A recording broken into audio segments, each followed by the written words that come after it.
నమస్కారం అండి. నా పేరు Saikrishna Azad, supreme court advocate.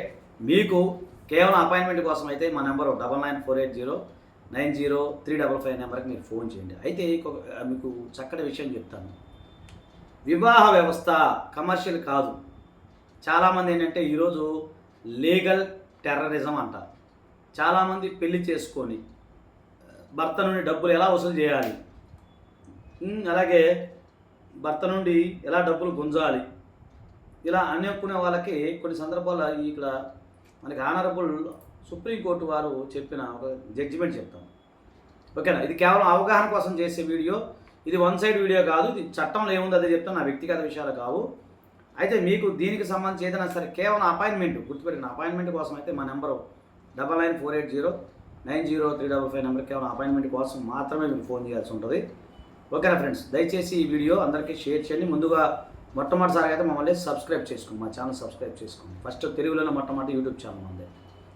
So మొన్న ఏం చెప్పారంటే ఒక భార్య కింది కోర్టు ఏం చెప్పిందంటే 12 కోట్ల రూపాయలు భరణాన్ని మెయింటెనెన్స్ కింద చెల్లించమని చెప్పడం జరిగింది.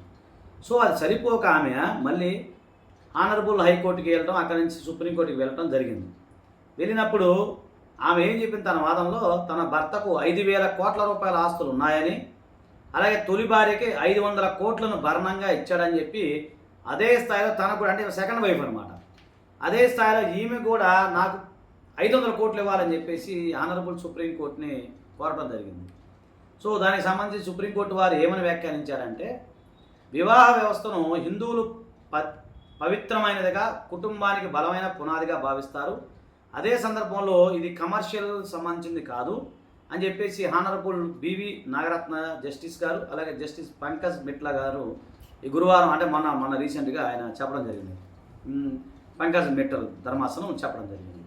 అయితే ఈ ప్రభుత్వం కఠినమైన నిర్ణయాలు, నిబంధనలు అవన్నీ ఏవైతే విధించిందో అది మహిళల కోసమే కానీ అంతే తప్ప భర్తలను వేధించి, బెదిరించి, శిక్షించి ఆస్తిని దండుకోవడం కాదు.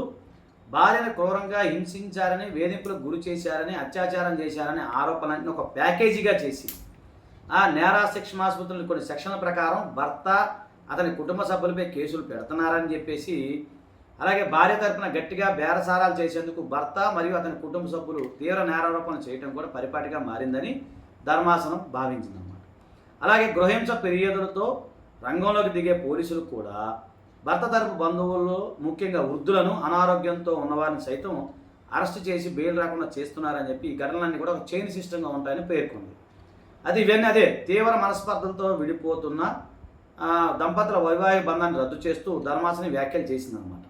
అలాగే దీనికి సంబంధించి భార్యకు శాశ్వత భరణం లోపల చెల్లించాలని చెప్పేసి, అలాగే కింది కోర్టు ఏదైతే సుప్రీంకోర్టు సమర్థించింది. అదేంటి, కింది కోర్టు ఏం చెప్పిందంటే ఫ్యామిలీ కోర్టు వారు కేవలం 12 కోట్ల రూపాయలు మాత్రమే భరణాన్ని చెల్లించాలని చెప్పి దాన్ని సుప్రీంకోర్టు వారు చెప్పడం జరిగింది.